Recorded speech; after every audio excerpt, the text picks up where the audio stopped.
നമസ്കാരം, സിറ്റി ന്യൂസിലേക്ക് സ്വാഗതം.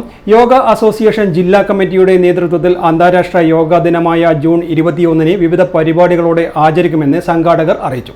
വൈകിട്ട് 4 യോഗാ ദിനത്തിൽ കണ്ണൂർ പോലീസ് മൈതാനം ടർഫിൽ 1000 പേരുടെ മെഗാ യോഗ പ്രദർശനവും യോഗ ഫ്യൂഷൻ ഡാൻസും നടക്കും. ധനകാര്യ വകുപ്പ് മന്ത്രി KN ബാലഗോപാൽ പരിപാടി ഉദ്ഘാടനം ചെയ്യും. ജില്ലയിലെ കോളേജുകൾ, സ്ഥാപനങ്ങൾ, സ്കൂളുകൾ, വായനശാലകൾ എന്നിവിടങ്ങൾ കേന്ദ്രീകരിച്ച് വിവിധങ്ങളായ പരിപാടികളും സംഘടിപ്പിക്കും. ആരോഗ്യ ബോധവൽക്കരണം, പ്രകൃതി സംരക്ഷണം, ലഹരി വിരുദ്ധത, സമാധാനം, ജനകീയ യോഗയുടെ പ്രസക്തി തുടങ്ങിയ ആശയങ്ങൾ കൂടി പ്രചരിപ്പിക്കും. ജൂൺ 21 വൈകിട്ട് 4 യോഗാ ദിനത്തിൽ കണ്ണൂർ പോലീസ് മൈതാനം ടർഫിൽ 1000 പേരുടെ മെഗാ യോഗ പ്രദർശനവും യോഗ ഫ്യൂഷൻ ഡാൻസും നടക്കും. KV സുമേഷ് MLA അധ്യക്ഷത വഹിക്കും. വളരെ ഫ്രസ്ട്രേറ്റഡ് ആയിട്ടുള്ളൊരു സമൂഹമായിട്ടല്ലേ നമ്മുടെ ഇന്നത്തെ സമൂഹം മാറുന്നത്.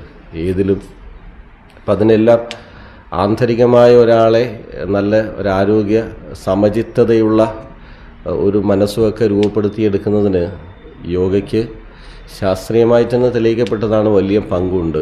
പക്ഷെ അത് നമ്മളിപ്പോൾ ഒരു വിദ്യാഭ്യാസ കരിക്കുല പദ്ധതിയുടെ ഭാഗമാക്കി മാറ്റണം എന്നൊക്കെയുള്ള അഭിപ്രായം ശക്തമായി ചേതന യോഗ ഉൾപ്പെടെയുള്ള സംഘടനകൾ മുന്നോട്ട് വെച്ചിട്ടുണ്ട്.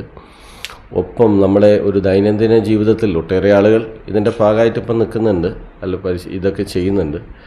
അപ്പോൾ ഒരു വലിയ ക്യാമ്പയിൻ ഇതിൻ്റെ ഭാഗമായി അന്താരാഷ്ട്ര യോഗാ ദിനാചരണത്തിൻ്റെ ഭാഗമായി യോഗ ഒരാൾ അയാളുടെ നിത്യജീവിതത്തിൻ്റെ ഭാഗമായി ചെയ്യേണ്ടതിൻ്റെ പ്രാധാന്യം കൂടിയാണ് ഈ ദിനാചരണത്തിൻ്റെ ഭാഗമായിട്ട് മുന്നോട്ട് വയ്ക്കുന്നത്. വാർത്താ സമ്മേളനത്തിൽ സംഘാടക സമിതി ചെയർമാനായ KV സുമേഷ് MLA, സംസ്ഥാന സെക്രട്ടറി ഡോക്ടർ K രാജഗോപാൽ, ജില്ലാ പ്രസിഡന്റ് ബാലകൃഷ്ണസ്വാമി, ജില്ലാ സെക്രട്ടറി ഡോക്ടർ പ്രേമരാജൻ കാന, സംഘാടക സമിതി general convener P Ramesh Babu തുടങ്ങിയവർ പങ്കെടുത്തു. News desk, city news.